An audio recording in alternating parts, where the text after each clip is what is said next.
তাদেরকে আমরা কলেজের পক্ষ থেকে তথা করে এই করে সেই করেও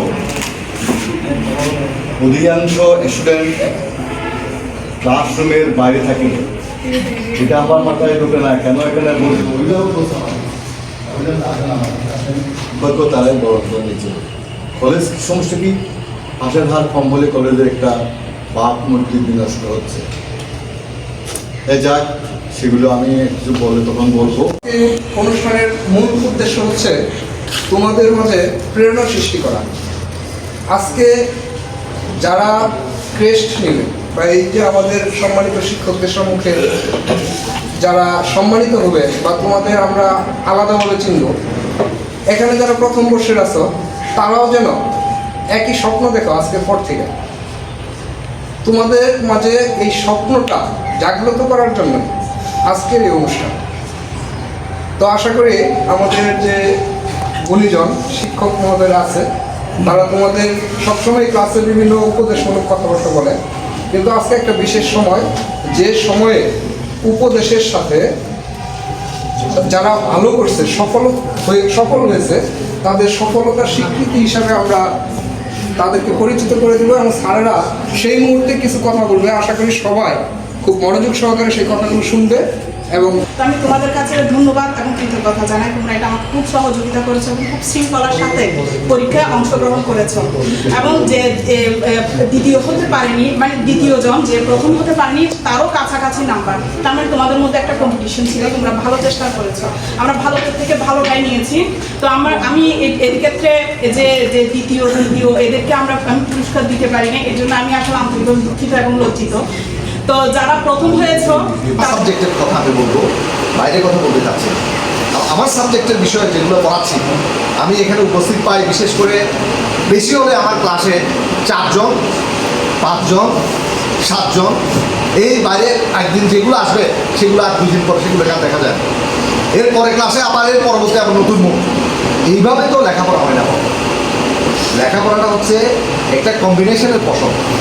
তোমার আমার এই গ্যাপটা যেটা যদি থাকে এটা তো লেখাপড়া হবে না, যেহেতু এখানে অভিভাবক সম্পৃক্ত।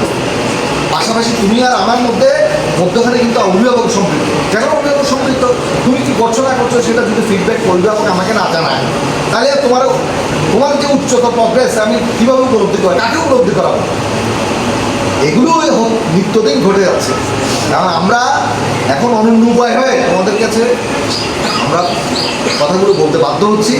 এটা এই কারণে বাধ্য হচ্ছি, এ হচ্ছে আমাদের শিক্ষার যে অবস্থা। এই জন্য আমাদের যদি নিজেদের থেকে আগ্রহ না হয়, আমরা যদি নিজেরা শিখতে না চাই, তাহলে আমরা খুব বেশি অগ্রসর হতে পারবো না। কারণ পুরো পৃথিবী এখন হচ্ছে প্রতিযোগিতা। এখন যদি প্রতিযোগিতা যদি ভালো করতে চাও, যদি মোটামুটিভাবে একটা ফলাফল করতে চাও, আমরা বারবার ক্লাসে একথা বলছি, আমাদের ফাংশনাল ছিল এবার 20, মানে আমাদের 80% ফেল। কিন্তু পরবর্তী আমাদের যে ব্যাচ, এটা থেকে আমরা মনে হচ্ছে না খুব বেশি আশা করতে পারবো যদি নিজেদেরকে আমরা নিজে পরিবর্তন না করি, তাই না? স্যাররা অনেক কথা বলেছেন, যদিও আমার সিনিয়ররা কথা বলেছেন এখানে যে কোনো অনুষ্ঠানে একটা ডেকোরাম মেনটেন করতে হয়। তবে অনেক সময় ডেকোরাম ব্রেক করা যায় যদি সেখানে কিছু গান দল কবিতা ঢুকে সেই হিসাবে। তো যার কারণে আমি স্যারদের কাছে দুঃখ প্রকাশ করছি। আচ্ছা, তোমরা এখানে কী জন্য আসছো জানো? আচ্ছা, একটা গল্প বলি।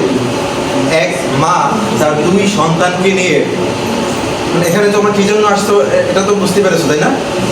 হ্যাঁ, এখানে এমন স্টুডেন্ট আছে, এটা যে স্যাররা কী জন্য সবাই মানে ক্ষুধা পেটে, হ্যাঁ, খাবার রেডি, খাবার বাদ দিয়ে এখানে এসে আমরা এত কথা বললাম, কী জন্য যে আসছে। আমাদের এখানে দুর্ভাগ্য, আমাদের কিছু স্টুডেন্ট আছে এটাও বুঝতেছে না বা রিয়েলাইজ করতেছে না যে কী জন্য স্যাররা আসছে। যাই হোক, তো স্যাররা কী জন্য আসছে এটা বলবো না, বলে আমরা ক্ষুধা পেটে তো গর্ব ভালো লাগবে, তাই না? আচ্ছা, এক মা তার দুষ্ট 2টা সন্তান আছে। এই সন্তানদেরকে কখনোই অঙ্ক শেখাতে পারে না। হ্যাঁ, অঙ্ক শিখবে না কখনোই। এখন গ্রামের মা তো খেতি করে, মানে ক্ষেত খামার, মানে আলু, পটল, করলা, ভেন্ডি। তো এই মা কী করে, ওই 2 ছেলেকে নিয়ে এই সকালবেলা 10টা করে খেতের দিকে গেছে যে কিছু সবজি তুলে আর রান্না করে খাওয়া দাওয়া করবে। এখন মা কী করে, একটা গাছ থেকে একটা কাকরোল ছেড়ে বা 5টা কাঁকরোল বা 3টা পটল, এবার 4-5টা বেগুন বা ভেন্ডি।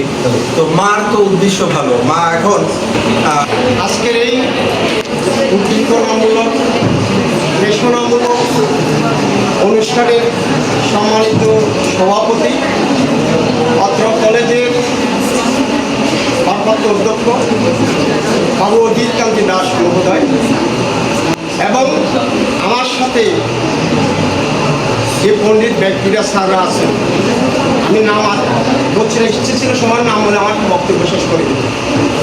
তাও বলবো না, যেহেতু পেশনামূলক আমি যে একটা কথা বলবো।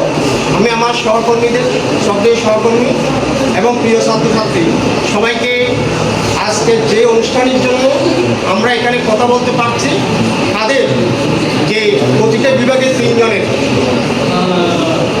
যে যারা প্রথম স্থান অধিকার করেছেন তাদেরকে অভিনন্দন, শুভেচ্ছা, এবং যারা শেখাতে পারেনি তাদেরকে দ্বিতীয়বার অর্থাৎ 2বার করে অভিনন্দন জানাচ্ছি।